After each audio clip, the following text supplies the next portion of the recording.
أعوذ بالله من الشيطان الرجيم. بسم الله الرحمن الرحيم. الحمد لله رب العالمين الرحمن الرحيم مالك يوم الدين إياك نعبد وإياك نستعين اهدنا الصراط المستقيم صراط الذين أنعمت عليهم غير المغضوب عليهم ولا الضالين.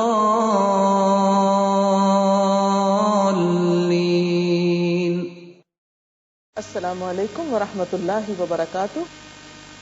نحمده ونصلي على رسوله الكريم. اما بعد فاعوذ باللہ من الشیطان الرجیم. بسم اللہ الرحمن الرحیم. رب اشرح لي صدری ويسر لي امری واحلل عقدۃ من لسانی یفقهوا قولی. ہماری آج کی گفتگو کا موضوع ہے روزہ اور صبر.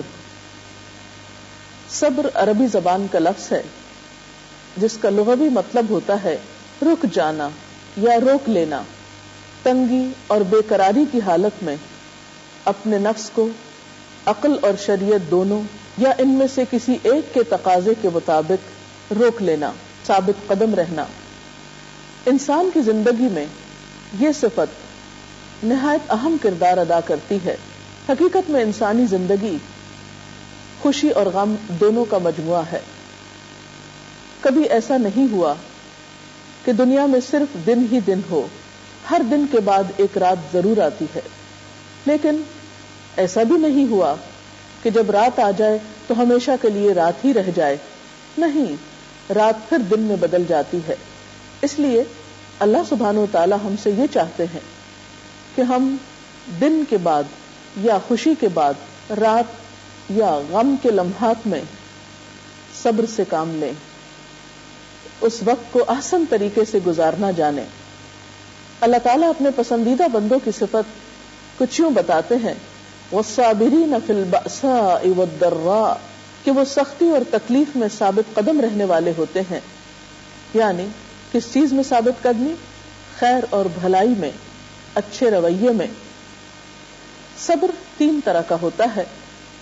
ایک اطاعت پر صبر کرنا، یعنی ہر طرح کے حالات میں اللہ تعالیٰ کی اطاعت پر جم جانا، خواہ کیسی بھی مشکل کیوں نہ پیش آئے. اسی طرح گناہوں سے خود کو روک لینا، یہ بھی ایک طرح سے صبر ہے کہ انسان کا نفس اسے مجبور کر رہا ہو، معاشرہ اس کو مجبور کر رہا ہو، حالات اس کو مجبور کر رہے ہوں کہ وہ غلط کام کرے، لیکن وہ غلط کام نہ کرے اور اپنے آپ کو روک لے، تو یہ بھی ایک طرح سے صبر ہے. اسی طرح صبر کی ایک تیسری قسم یہ ہے کہ جب غیر موافق حالات زندگی میں آئیں، پریشانیاں اور دکھ، خوف اور غم کی کیفیت ہو، تو اس میں بھی انسان منفی رویوں سے بچے، مثبت رویہ اختیار کرے اور اپنے آپ کو خیر اور بھلائی پر روکے رکھے. رمضان المبارک کے بارے میں نبی صلی اللہ علیہ وسلم نے فرمایا وَهُوَ شَهْرُ الصَّبْرِ کہ یہ صبر کا مہینہ ہے. اور اگر ہم رمضان کے معمولات کو دیکھیں، اس کی روٹین کو دیکھیں، تو آپ دیکھیں گے کہ صبح سے شام تک صبر ہی کی پریکٹس ہو رہی ہوتی ہے یا صبر ہی کی تربیت ہو رہی ہوتی ہے. اس وقت اٹھنے کو کہا جاتا ہے جب اٹھنے کو دل نہیں چاہتا، اس وقت کھانے کو کہا جاتا ہے جب کھانے کو دل نہیں چاہتا، اس وقت کھانے سے روکا جاتا ہے جب کھانے کو جی چاہتا ہے، اس وقت سونے سے روکا جاتا ہے جب سونے کو جی چاہتا ہے. گویا صبح کا جاگنا، سحری کرنا، دن میں کچھ نہ کھانا پینا، رات کو نماز میں کھڑے رہنا، یہ سب کام وہی کر سکتا ہے جس شخص کے اندر صبر ہو، جو اپنے آپ کو ایک ڈسپلن میں رکھ سکتا ہو. رمضان المبارک کے 30 دن یا 29 دن انسان جب ہر روز اس تربیت سے گزرتا ہے تو صبر کا مادہ کسی نہ کسی درجے میں انسان کے اندر آ ہی جاتا ہے، جو اسے زندگی کے باقی دنوں میں بہت مددگار ہوتا ہے.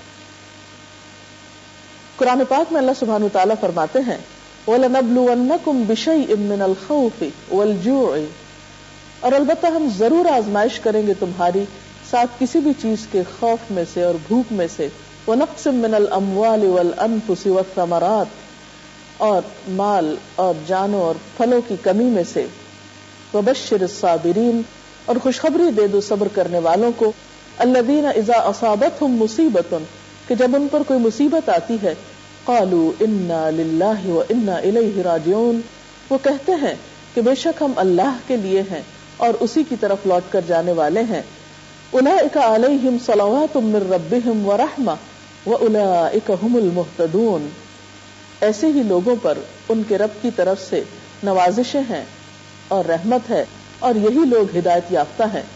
گویا صبر کرنے والے ہی دراصل ہدایت یافتہ لوگ ہیں۔ اس لیے ہم سب کے لیے ضروری ہے کہ زندگی میں پہنچنے والے دکھ تکلیف غم پر صبر کرنا جانے، اور رمضان ایک بہترین موقع ہے خود میں صبر پیدا کرنے کا۔ حالات ہمیشہ بدلتے رہتے ہیں، آپ دن کے بھی مختلف حصوں کو دیکھیں، صبح کا وقت دوپہر سے اور دوپہر کا شام سے مختلف ہوتا ہے۔ اللہ تعالی کا منشا یہی ہے، اس کی حکمت یہی ہے کہ کائنات مسلسل حرکت میں رہے، تبدیلی کے عمل سے گزرتی رہے۔ خود انسان کی موت اور زندگی یہ سب بھی ایک آزمائش ہے۔ ان آزمائشوں میں صحیح رویہ اختیار کرنا اور صبر سے کام لینا انسان کو اللہ تعالیٰ کا محبوب بنا دیتا ہے، اور اگر انسان ایسے موقعوں پر بے صبری سے کام لے تو اللہ تعالیٰ کی ناراضگی مول لیتا ہے۔ آپ صلی اللہ علیہ وسلم نے فرمایا، جب اللہ تعالیٰ کسی قوم سے محبت کرتا ہے تو ان کو آزمائش میں مبتلا کر دیتا ہے۔ جو اس کی اس آزمائش پر راضی ہو گیا، اللہ تعالیٰ بھی اس سے راضی ہو گیا، اور جو اس وقت ناراض ہوا تو اللہ تعالیٰ بھی اس سے ناراض ہو جاتا ہے۔ صبر کرنے والے اللہ تعالیٰ کو اپنے ساتھ پاتے ہیں۔ ان اللہ مع الصابرین، صبر کرنے والوں سے وہ محبت کرتا ہے۔ واللہ یحب الصابرین۔ ایک اور جگہ پر آتا ہے اولئک یجزون الغرفۃ بما صبروا، کہ رضا الہی کے لیے جو تکلیفیں انہوں نے دنیا میں برداشت کی اس کے بدلے انہیں جنت میں بالا خانے دیے جائیں گے۔ قیامت کے دن صبر کرنے والوں کو جب بہترین اجر ملے گا تو اس وقت دنیا میں امن و عافیت میں رہنے والے یہ تمنا کریں گے، کاش دنیا میں ہماری کھالیں کینچی سے کاٹ دی جاتی، ہم صبر کرتے اور آج ہمیں یہی اجر ملتا جو ان مصیبت زدہ لوگوں کو مل رہا ہے۔ صبر نہ کرنے پر انسان اپنے حالات کو بدل نہیں سکتا۔ قرآن پاک میں آتا ہے وَالْعَصْرِ إِنَّ الْإِنسَانَ لَفِي خُسْرٍ، قسم ہے زمانے کی، یقیناً انسان نقصان میں ہے، إِلَّا الَّذِينَ آمَنُوا وَعَمِلُوا الصَّالِحَاتِ، مگر وہ لوگ جو ایمان لائیں اور نیک کام کریں، وَتَوَاصَوْا بِالْحَقِّ وَتَوَاصَوْا بِالصَّبْرِ، ایک دوسرے کو حق کی اور صبر کی تلقین کریں۔ تو اس سے یہ پتہ چلتا ہے کہ اگر انسان یہ کام نہیں کرتا، یعنی صبر نہیں کرتا یا دوسروں کو تھام کے نہیں رکھتا، تو نقصان سے نہیں بچ سکتا۔ اب سوال یہ پیدا ہوتا ہے کہ اپنے اندر یہ صفت کس طرح پیدا کی جائے؟ تو اس میں بھی پہلی چیز ارادہ ہے، پھر کوشش ہے۔ نبی صلی اللہ علیہ وسلم نے فرمایا من یتصبر یصبرہ اللہ، جو شخص صبر کرنے کی کوشش کرے گا اللہ اسے صبر عطا کرے گا۔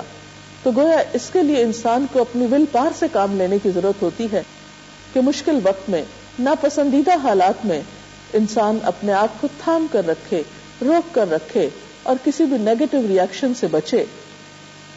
پھر اس کے لیے دعا بھی سکھائی گئی، ربنا افرغ علینا صبرا وتوفنا مسلمین، اے ہمارے رب ہم پر صبر کا فیضان کر اور ہمیں اسلام کی حالت میں موت دینا۔ ایک اور جگہ پر فرمایا ربنا افرغ علینا صبرا وثبت اقدامنا، اے ہمارے رب ہم پر صبر انڈیل دے اور ہمارے قدموں کو جما دے، یعنی ہم حق پر، خیر پر، بھلائی پر جمے رہیں اور گھبرا کر نیکی اور خیر کا دامن نہ چھوڑے۔ کیونکہ عام طور پر ہوتا یہ ہے کہ انسان ایک اچھے کام کا ارادہ کرتا ہے، لیکن جو ہی اس راستے میں کوئی مشکل پیش آتی ہے تو اس کو چھوڑ دیتا ہے اور اپنے آپ کو جما کے نہیں رکھتا، وہ صبر سے کام نہیں لیتا۔ اسی لیے اللہ تعالیٰ قرآن پاک میں بار بار فرماتے ہیں وَاسْتَعِينُوا بِالصَّبْرِ وَالصَّلَاةِ، اور مدد مانگو صبر اور نماز کے ساتھ۔ گویا جس طرح نماز زندگی کے آخری دن تک، آخری لمحے تک فرض ہے، اسی طرح اس کے ساتھ ساتھ صبر بھی انسان کے لیے زندگی کے آخری لمحے تک درکار ہے. لیکن صبر وہی کر سکتا ہے جس کے اندر تحمل اور برداشت کی قوت ہو، اور یہ قوت بھی پیدا کرنی پڑتی ہے، اور روزہ اس میں بہترین مددگار ہے. نبی صلی اللہ علیہ وسلم کے سامنے جب کوئی ایسا کام آتا جو آپ کو ناگوار ہوتا تو آپ خاموشی اختیار کر لیتے، اللہ تعالیٰ سے دعا کرتے، لیکن کبھی بھی بے صبرے پن میں ایسا کوئی لفظ آپ کی زبان سے نہیں نکلا جس پر بعد میں پچھتانا پڑے. کوئی ناروا بات، کوئی ایسی چیز جو منفی اثر رکھتی ہو آپ کی زبان مبارک سے نہیں نکلی. آپ کا اسوہ حسنہ ہی ہمارے لیے ایک بہترین اسوہ ہے، ایک بہترین نمونہ ہے. اب دیکھیے کہ روزے کی حالت میں ہمیں یہ سکھایا گیا کہ اپنی زبان کے استعمال میں احتیاط کریں، لڑائی جھگڑا نہ کریں، اور بہت سی اچھی عادات اختیار کریں. تو یہ تمام چیزیں صبر کو پیدا کرنے میں مددگار ثابت ہوتی ہیں. اور یہ بھی یاد رہے کہ صبر و تحمل کا یہ مظاہرہ صرف رمضان میں نہ ہو بلکہ بعد میں بھی ہمارے ساتھ رہے. اللہ تعالیٰ سے دعا ہے کہ وہ ہمیں اس کی توفیق عطا کرے اور ہمیں اس بہترین صفت سے نوازے. اگر اس سلسلے میں آپ کے پاس کوئی سوال ہو تو آپ سوال کر سکتے ہیں. میں یہ پوچھنا چاہتی تھی کہ صبر سے کیا نتائج جو ہے وہ برآمد ہوتے ہیں، اور خود کس طرح مطمئن رہ سکتے ہیں اور دوسرے کو کس طرح مطمئن رکھ سکتے ہیں؟ حقیقت یہ ہے کہ صبر ایک کڑوا پھل ہے جس کے کھانے سے انسان کو شفا حاصل ہوتی. صبر کرنا اگرچہ مشکل کام ہے، لیکن حقیقت یہ ہے کہ اگر ناگوار تکلیف دہ مواقع پر انسان اپنے آپ کو منفی ری ایکشن سے روک لے تو بعد میں بہترین نتائج اس کی زندگی میں آتے ہیں، حتیٰ کہ دشمن بھی دوست بن جاتے ہیں. لیکن اگر انسان بے صبری سے کام لیتا ہے تو بسا اوقات دوست بھی دشمن بن جاتے ہیں.